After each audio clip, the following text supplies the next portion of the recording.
जिसके लिए आप कह रहे हो उसको समझ नहीं आ रहा, छोड़ो।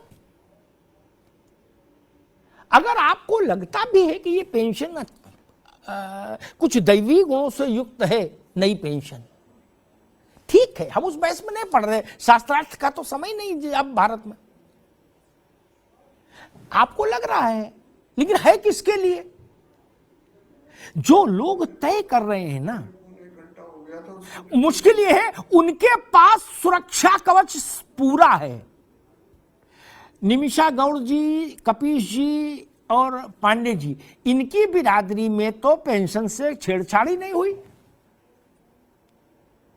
जहाज में चलना फ्री, ट्रेन में चलना फ्री, इलाज फ्री, च्यवनप्राश खाओ, यावत जीवन यावत जीवेत सुखम जीवेत, जब तक जियो सुख से जियो, मौज लो, भारत के लोकतंत्र के नाम पर। क्या? और 4-4 पेंशन लो, मूंछों पे ताव दे के, एक छोड़ो। बोले मंत्री की भी लो, संतरी की भी लो, विधायक की भी लो, सांसद की भी लो, लोकसभा वाली भी लो, राज्यसभा वाली भी लो। भारत में एक चमत्कार हुआ था पंजाब में, कहीं हमको वो बता रहे थे मान साहब एक बात, पंजाब के मुख्यमंत्री, कि एक सज्जन 8-9 तरह की पेंशन ले रहे थे, नेता। अरे मैंने कहा उनको जेल में डालो भाई। जो नेता ये कहते हैं कि हम तो दिन भर भारत की जनता की चिंता में दुबले हो रहे हैं, उनके हाल ये है। ऑल पार्टी बता रहा हूं, ऑल पार्टी, जो अरब खरबपति हैं उन्होंने भी पेंशन नहीं छोड़ी। बोलो सियावर रामचंद्र की जय। क्या? अब वो विजय कुमार बंधु से कह रहे कि तुम छोड़ो, बंधु जी का घर देखो पीछे। क्या?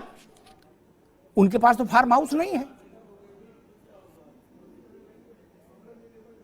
और बेवर में जो गरीब किसान है जिसका बेटा शहीद हो गया सीआईएसएफ में, उसके पास तो पेंट हाउस नहीं है, उसके पास तो बड़ी 2-2, 3-3 करोड़ वाली गाड़ियां भी नहीं है। उसको ज्ञान दे रहे हो, अर्थव्यवस्था समझा रहे हो। कब? जब अपने लिए सारी सुविधाएं सुरक्षित करके ताला मार दिया, चाबी जेब में अंटी में रख ली। यहां से बहुत लगता है नियत का मामला, राजनेताओं को ही समझना चाहिए। मैं नहीं कहूंगा कि कांग्रेस को भी ये सेकंड थॉट आया है, क्योंकि मुझे याद है जब पांडे जी, मेरे पास जानकारी थोड़ी आपसे अलग रहती है ना, इसलिए बीच में नहीं उलझो, है ना। मैं सारी बात यही बता दूंगा, मैं तो बड़ा विचित्र किस्म का आदमी हूं, ठीक ना। ये विजय बंधु को पता होगा, प्रियंका जी वहां उत्तर प्रदेश की इंचार्ज होके गई, उत्तर प्रदेश में चुनाव था, कर्मचारी संगठनों को बुलाया, उन्होंने कहा भाई आप ये घोषणा कर दो पुराना पेंशन की। उन्होंने कहा ये तो बहुत है, World Bank, IMF, this that blah blah, ये कैसे करते हैं, बड़ा बवाल हो जाएगा। क्या? तो नहीं हो जाएगा, छोड़ दो, फिर रहने दो। कांग्रेस हिम्मत नहीं जुटा पाई थी। उसको जब ये समझ में आया, विजय बंधु ने आंदोलन इतना लंबा खड़ा कर दिया, रणवीर जी जैसे लोगों ने, कि इसमें जूस है, तो कांग्रेस गमछा बांध के आई, बोले अब हम साथ हैं भाई। क्या? मैं ऐसा नहीं कहूंगा कि कांग्रेस कोई माघ मेला में प्रयाग में राउटी लगा रही थी, ना ना, हम जानते हैं, हमको मालूम है जन्नत की हकीकत क्या है। मैं नेता का नाम ले लूंगा और तारीख बता दूंगा प्रियंका गांधी और उनके बीच में कब बात हुई थी। इसलिए हमको ऐसे चैलेंज मत करिएगा हल्के में कभी भी ना। मेरे पास बहुत प्रामाणिक सूचनाएं आती है मित्र, ठीक। मैं मर्यादा के भीतर रह के इशारा भर करता हूं। पांडे जी काहे को उलझ रहे हो ना यार, छोड़ो ना। आपने अपने मध्य प्रदेश की बात कह दी, आपको पता है यूपी में कब किसकी मुलाकात हुई, आपको जानकारी नहीं, फिर आप क्यों उलझ रहे हैं? जो बात कहनी थी आपने कह दी, बात खत्म करो। सब में उलझेंगे तो दिक्कत हो जाएगी। मैंने कृषि कानूनों के समय भी कहा था, कानून आप कह रहे हो किसान की हालत बेहतर करने के लिए है। अगर किसान को लग रहा है बेहतर करने के लिए तो कानून तत्काल लागू हो जाना चाहिए, और अगर किसान कह रहा है ये कानून हमको मंजूर नहीं तो छोड़ दीजिए। ये आईपीसी तो है नहीं, दीजिए। ये आईपीसी तो है नहीं कि जिसमें सैंक्शन नहीं लेनी है जनता की। भाई अपराध है तो अपराध खिलाफ। आप ये विटामिन है ना, अगला कह रहा हमें विटामिन सूट नहीं करती तो नहीं खिलाओ, दूसरे खिला दो। वैसे ही आपने एक, मैं इस बहस में भी नहीं जाता मेरिट में, एक एनपीएस की, अर्थशास्त्री जाने, मैं उतना जाता नहीं। लेकिन अगर हमारे कर्मचारियों को लगता है कि इससे हमारा परिवार का जीवन सुरक्षित नहीं, तो इसको हटा दीजिए। अड़ना नहीं चाहिए लोकतंत्र में। लोकतंत्र में आपका अंगूठा पीछे तक जाना चाहिए फ्लेक्सिबिलिटी में। अड़ने का कोई प्रसंग ही नहीं बनता लोकतंत्र में, लोकशाही में। किस बात के लिए अड़ना? ये मालिक है जनता भाई, फैसला करने वाले मालिक नहीं है। जिनके लिए आप फैसला करते हैं मालिक वो है we the people of India, हम भारत के लोग। और सबसे कारुणिक स्थिति, आत्मग्लानि देने वाली स्थिति है अर्धसैनिक बलों के साथ जो व्यवहार हुआ। बड़े लोगों को ये पता, उन वो पीड़ा का अंदाज नहीं कर सकते। किन परिवारों के बच्चे जाते हैं। और एक बात कही जाती बार बार, बड़ी बात कह रहा हूं, बार बार एक बात कही जाती है कि युवाओं के भविष्य को देखिए बंधु जी। मैं दूसरी बात कहता हूं, जिसका पिता शहीद हो गया उसके बच्चे का तो जीवन ही अंधकार में डूब जाएगा। जब पेंशन नहीं मिलेगी तो युवा की ओर कैसे देखेंगे? जो ये कहा जा रहा है ना कि जो बुढ़े ठुड्डे हैं इनके चक्कर में मत पड़ो, ये तो निपट ही लिए। नहीं,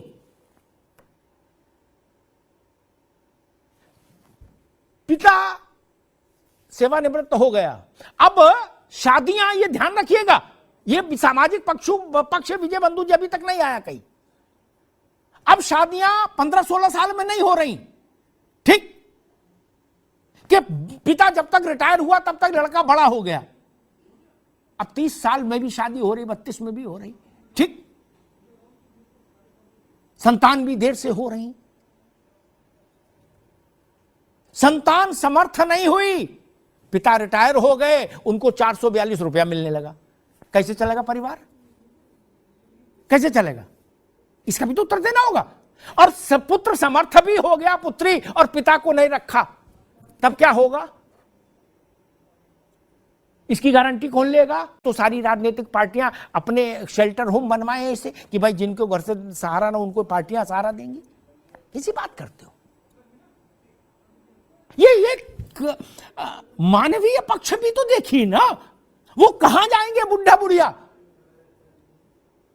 उनको अपनी आंख में डालने की दवा चाहिए होगी, मोतियाबिंद का ऑपरेशन कराना होगा, कहां जाएंगे?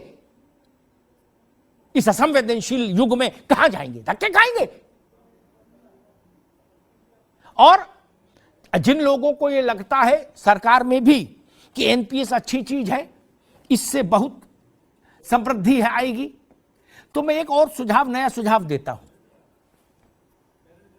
एनपीएस से जो कुछ धन वर्षा हो वो सरकार रखे,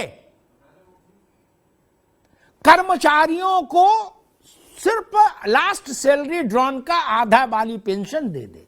क्या 100 के 1000 बन रहे हो आप, रखो भैया 100 के 1000, ठीक? उनसे विश्व शक्ति बनो, अच्छी बात है।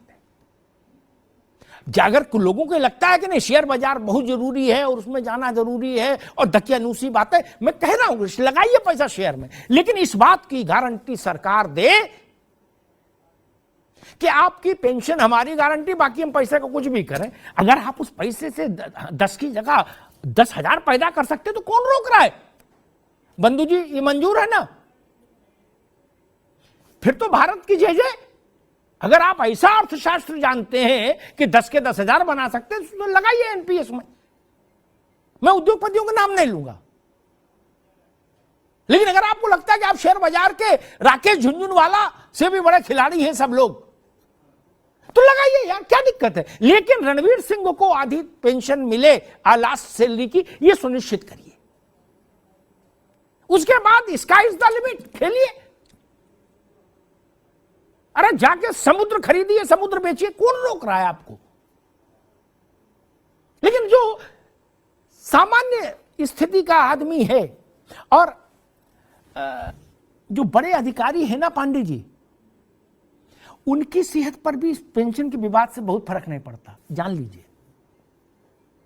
आईएएस आईपीएस के से तो कोई फर्क पड़ता है, मैं उनके सम्मान में कुछ कहूंगा नहीं, लेकिन कोई फर्क पड़ता है क्या है? चना मुरमुरा ऐसे ऐसे लोग भी मैंने देखे जिनके पास समय ही नहीं कि जाके देखें बैंक में कितनी सैलरी आई। अरे बोले छोड़ो यार, क्या उनसे फर्क नहीं। लेकिन सिपाही के घर में समस्या है, स्कूल में जो मास्टर है उसके घर में समस्या है, सरकारी स्कूल में, सरकारी अस्पताल में जो कंपाउंडर है उसके लिए मेरी लड़ाई है, अर्धसैनिक बलों के सम्मान के लिए लड़ाई है। ये केवल आर्थिक मसला नहीं है, बाकी के लिए आर्थिक का मसला होगा, लेकिन अर्धसैनिक बलों के लिए सम्मान और प्रतिष्ठा का भी मसला है। हम जिनके लिए जान हथेली पर रखते हैं उनको भी हमारे सम्मान में कुछ तो ख्याल करना चाहिए। क्या ये नहीं सोचता होगा जवान जब सीमा पर खड़ा होता होगा, तो ये नहीं सोचता होगा कि अगर मैं मर गया और ताबूत में तिरंगे में लपट के मेरा शव मेरे गांव गया तो एक दिन का मेला लगेगा कपीश बाबू, एक दिन का मेला। अगले दिन से वो परिवार अपने संघर्ष अकेले झेलेगा, अकेले झेलेगा, कोई नहीं जाता झकने। एक शॉल और सिलाई मशीन को दे आए अलग बात है, फोटो खिंचा ले। बच्चों की जिम्मेदारी कौन निभाएगा? बूढ़े माता पिता की जिम्मेदारी कौन निभाएगा? बड़ा प्रश्न है। इसलिए मैं कहता हूं चुनाव की जय पराजय अलग का विषय है, कि कांग्रेस को लाभ मिलेगा किसको नहीं, भाजपा को मिलेगा वो भी छोटा विषय है। ये कर्मचारी, ये अर्धसैनिक बल, ये देश के हैं। देश में कांग्रेस भाजपा और सारी पार्टियां आ जाती हैं, इसलिए पार्टियों को नीचे रखिए, देश को पहले रखिए। अर्थशास्त्र तब तक अच्छा नहीं कहा जा सकता लोकतंत्र में जब तक वो समाजशास्त्र की चिंता नहीं करता। धन्यवाद। दोस्तों, वर्तमान समय में बहुत ही गिने चुने पत्रकार ऐसे बचे हैं जो कर्मचारियों की पुरानी पेंशन का जो मुद्दा है वो नेताओं के समक्ष रख देते हैं। जैसा कि अभी आपने वीडियो में देखा, तो सबसे बड़ा तो मैं इनको सबसे पहले और सभी कर्मचारियों को, ऐसे पत्रकारों को दिल से सैल्यूट करना चाहिए कि जो आपके मुद्दे को, जो आपकी आवाज़ बनकर सरकार के समक्ष ये मुद्दा रख रहे हैं, लड़ रहे हैं, डिबेट कर रहे हैं और खुल के बोल रहे हैं। क्योंकि देश में कई ऐसे प्रोटोकॉल्स हैं, कई ऐसे नियम हैं जिनमें बंद के कर्मचारी जो है वो खुलकर विरोध नहीं कर पाता है, खुलकर अपनी बात नहीं रख पाता है। तो पत्रकार अमिताभ अग्निहोत्री जी ने एक स्पष्ट तौर पर एक बात बोली थी कि उसके लिए मैं बैठा हूँ। आप जो नहीं कह पा रहे हैं, जो आप अपने एक बंधन में बने हुए हैं, सरकार के नियमों में बने हुए हैं, हम आपकी बातों को आगे रख रहे हैं। तो इन चीज़ों को देखते हुए, जैसे कि देखा अभी आपने वीडियो में कि किस प्रकार से जो राजनेताएं हैं, माननीय राजनेताओं को पत्रकार बंधु जी ने स्पष्ट बोला है कि भैया ओपीएस लेने वाला ही तय कर रहा है कि कर्मचारियों के भविष्य के लिए क्या सही है। अरे भाई, इतना ही अगर एनपीएस अच्छा है, यूपीएस अच्छा है, तो फिर वो चीज़ अपने ऊपर क्यों नहीं लागू हो जाती है?